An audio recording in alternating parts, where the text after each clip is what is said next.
Hi everyone, this is Kyle, and I wanted to do one video on the new One Piece show that's been premiering on Netflix. One Piece being based on the Japanese manga by Ichiro Oda.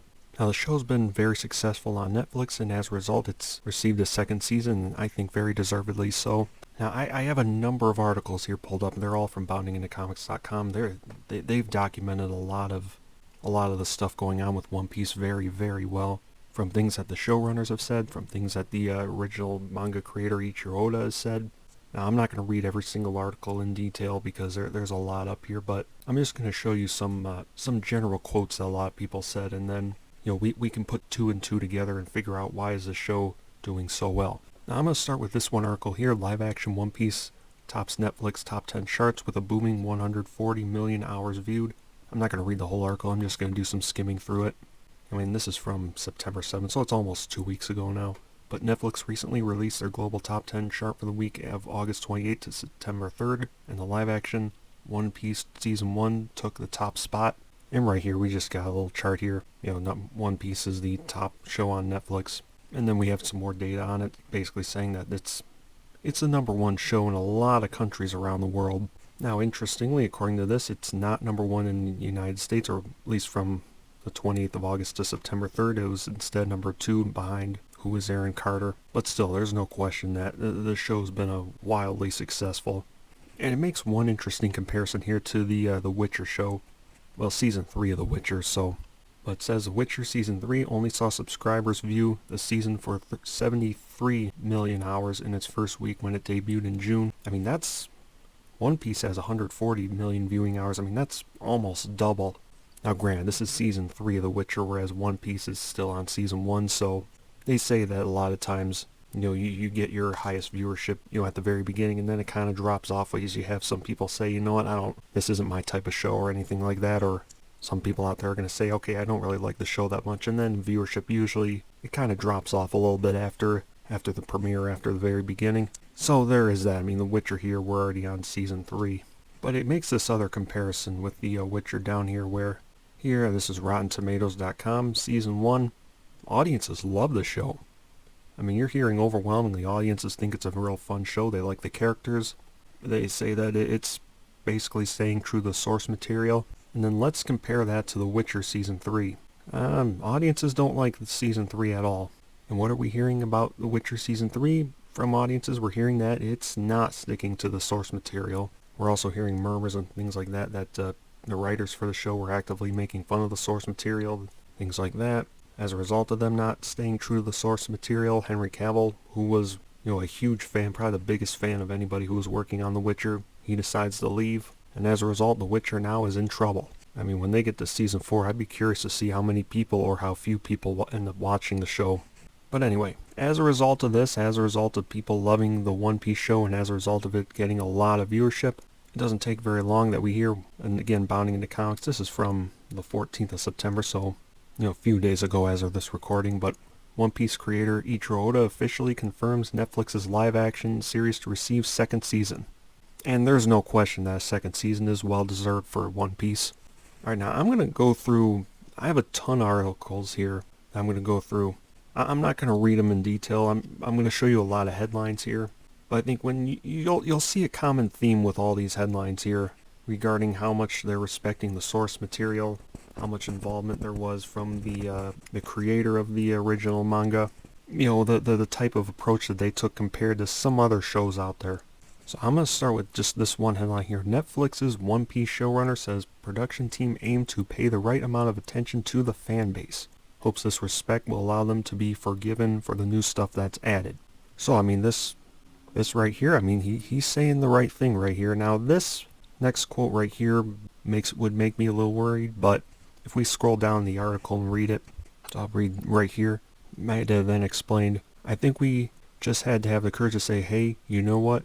This one's going to be different. I think he's talking about how they also worked on Cowboy Bebop, and that show was a failure. And if we pay the right amount of attention to the fan base and to keeping those Easter egg moments alive and really giving people a lot of the texture of the One Piece manga and some of the anime, then we will be forgiven for the new stuff that's added. That's certainly what I hope, and I certainly hope that's the case. And then he goes on here because, again, We never set out to do a one-to-one, but wanted to be very faithful to the source material the showrunner elaborated, and at the same time tell a story that was never intended to be told when Oda-san first wrote the manga, which is an 8-episode TV season that has to have its own kind of rise and fall, and the manga was never structured that way. So when he says be forgiven for changes, I think he's talking kind of a little bit more about, this is structured as a TV season rather than as written manga, and so that explains some of the changes there. So this quote right here might not be as worrisome as it first appears. And on the subject of Cowboy Bebop, we have another headline here. Netflix's live-action One Piece EP Marty Adelstein reflects on failed Cowboy Bebop adaptation. What we learned is that fans are expecting you to be true to the source material. I mean, this quote right here about staying true to the source material, that should go without question. I mean, if that story, as it was originally written became popular, then fans are going to want to see that story as it was originally written. I mean, it shouldn't even be a question of whether you should actually stick to the story or not. And yet, amazingly, to a lot of people in Hollywood and the entertainment industry, it is. I mean, Cowboy Bebop, I know they made some changes, and that show was a failure. The Witcher, they did not stay true to the source material at all. In fact, we're hearing a lot of the people on the writing team, they were making fun of the source material, and as a result, the one person who was working on The Witcher, Henry Cavill, who really did care about staying true to the story, he wound up leaving. And The Witcher, it's Season 3, hardly anybody likes that season at all, and I don't think it's going to get any better from here with Henry Cavill gone. Rings of Power, another example. I mean, that show is Lord of the Rings in name only. Beyond that, there's no similarities to Tolkien's work at all, and people overwhelmingly hate that show. I mean, Tolkien fans are rightly pissed off at what Amazon did to Tolkien's work. Now, when you hear those quotes, you're thinking, okay, that sounds great. And here we have a couple other quotes. Netflix live action One Piece director on collaborating with series creator Ichiro Oda. I think it would be an insanity not to include him in every single decision that you make. So, they're showing respect to the original creator of the work, and they're making sure they're running things by him and, making sure things are accurate. Again, they're saying the right things here, and they're doing the right things from what we're seeing. Another headline here, Netflix's live-action One Piece showrunner says the most important lesson he learned from series creator Ichiro Oda was that getting too far away from the source material was not going to be good in any way. So again, I mean, the people that have been working on the One Piece show, they've been saying all the right things as far as I've seen. At least from what we're hearing of them, they're showing respect to the story, to the original manga. They're trying to stick to it. But here's where I wonder, or here's where I question. I mean, is this respect that they're showing genuine or not? This is where I wonder, because here we have another article. One Piece creator Ichiro Oda admits he was wary of manga's poor live-action track record. I acted as a guard dog to ensure the material was being adapted in the correct way. Yeah, and I'll read a little bit of this article here. Closing out his thoughts on the topic, Oda praised Netflix's deference to his role as the series creator, a move which he indicated was the main factor in his decision to hand the streaming giant the keys to the Going Merry. Thankfully, Netflix agreed that they wouldn't go out with the show until I agreed it was satisfactory, he told Solomon. I read the scripts, gave notes, and acted as a guard dog to ensure the material was being adapted in the correct way. So, in other words, the creator, Oda, he was very involved in the show, or, he had the final say on basically everything they did. Here we have a little more on his involvement. One Piece creator Ichiro Oda provides an update on live-action Netflix series. They promise that they won't launch it until I'm satisfied. In this article here, it's from May of this year, so it's from 4 months ago now. And then here we have One Piece creator Ichiro Oda demanded Netflix reshoot numerous scenes for a live-action adaptation because they weren't good enough to put out into the world. And then here, Netflix's One Piece showrunners open up about series creator Ichiro Oda's involvement in the live-action adaptation. Anything new to the series had to be discussed very intensively. Now, I'm just going to jump over to Nintendo here for a second, because that's another company based in Japan. Now, they made a Super Mario Brothers movie, premiered earlier this year. It made, $1.3 billion and change at the box office, so that movie was an overwhelming success. Now, there's a guy on YouTube, WDW Pro. He's also writes on a website called thatparkplace.com. He's kind of an inside scoop person. Gets a lot of inside information from people at Disney and people in the Hollywood entertainment industry. But he had this one real interesting report that he gave regarding Super Mario Brothers in the movie, where Illumination Studios, the studio that was working on the Super Mario Brothers movie, I guess they had an original script where They intended, while the movie's called Super Mario Brothers, they were going to have Peach essentially be the main character, Peach be the hero. They wanted to have Mario and Luigi basically be bumbling idiots and Peach rescue them multiple times. Things like that. Like they wanted to make changes to the Super Mario world, essentially, or the Super Mario universe, whatever you want to call it. And WDW Pro, he reported that Nintendo, they saw the original script Illumination did, and they stepped in and they said no. And they demanded Illumination redo the script, redo it so that Mario and Luigi are not buffoons in the movie. And they demanded that Mario and Luigi be the heroes of the movie, because it is called Super Mario Brothers. So it makes sense that the two of them are going to be the main characters and that they're going to be the heroes. And so Illumination Studios, they did so, and from what WDW Pro said, some of the remnants of the original script, they still remained in the movie, but Illumination, they made a lot of changes in order to meet Nintendo's demands. Now, from my standpoint, I have no idea with certainty whether this report is true or not, but the movie, it does match what WDW Pro reported. I mean, one of the big changes, it's a common change we're seeing, they wanted to take Peach, the female character, and turn her into the stereotypical modern-day strong woman girl boss type of character. And you did see a few instances where she seemed like that kind of character, a few. But for the most part, I mean, Mario, it was a good fun movie.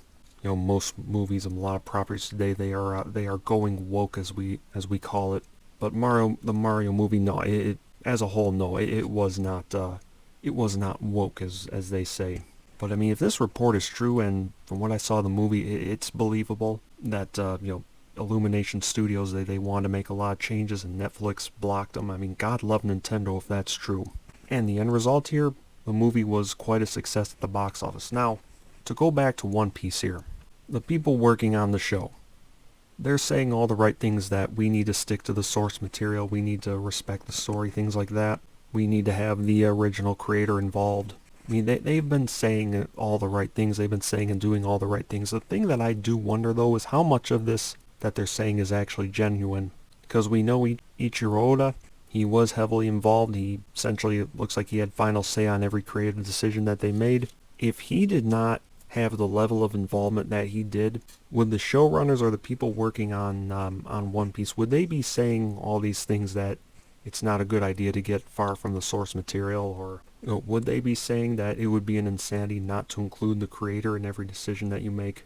Would they be saying that we need to pay the right amount of attention to the fan base? And so on. Would they be saying that we need to stick to the source material? I mean, I do wonder, would Netflix, would the people on Netflix, would they be saying all these things? Would they be showing this level of respect for One Piece if the original creator was not as involved as he was? Or would they have done the same thing to One Piece that they did with Cowboy Bebop? I don't know, just for the record. I mean, I have no idea. That's something that you would have to judge for yourself. I mean, regardless of how the sausage was made, so to speak, I mean, this show, it turned out great. It turned out to be a wildly successful show, and it's getting a second season, and yeah, that season is well deserved. I mean, the one lesson I would take from this, if anything, is if you're a writer of any kind of book or comic book or manga or anything of that sort, and if there's interest in having it be adapted into a movie or into a show or whatever, I mean, the lesson I would take from One Piece here is, you as a creator, you damn well better be involved in that show. You better guard it like a dog. You, as Ichiro Oda put it, you make sure that every decision they make, they're running it by you. You make sure that you're going to have final say on everything that they do. If they decide to make any slight change to your story, you make sure they're telling you about it. And you make sure that you're going to have veto power over any choice that they make. And you make sure that they are not going to go forward with that show until you're satisfied with the way that they're adapting it. I mean, that right there, that would probably be the one big lesson I would take from all this. Now look, if Ichiro Oda, if he was not involved in this, who knows? I mean, Netflix may still have shown One Piece a high level of respect, but I have no idea. It's something I wonder. But regardless, he was involved and the show turned out to be successful. So, again, the thing to take from that is, if you're the creator of a show and they're adapting it, you make sure you're involved in it. And you make sure that they're showing your story respect and they're sticking to the source material. Everyone, I hope you enjoyed this video. If you did, if you consider hitting the like button, hitting the subscribe button, I greatly appreciate it. Thank you all very much for watching this video, and I will see you next time. Take care until then.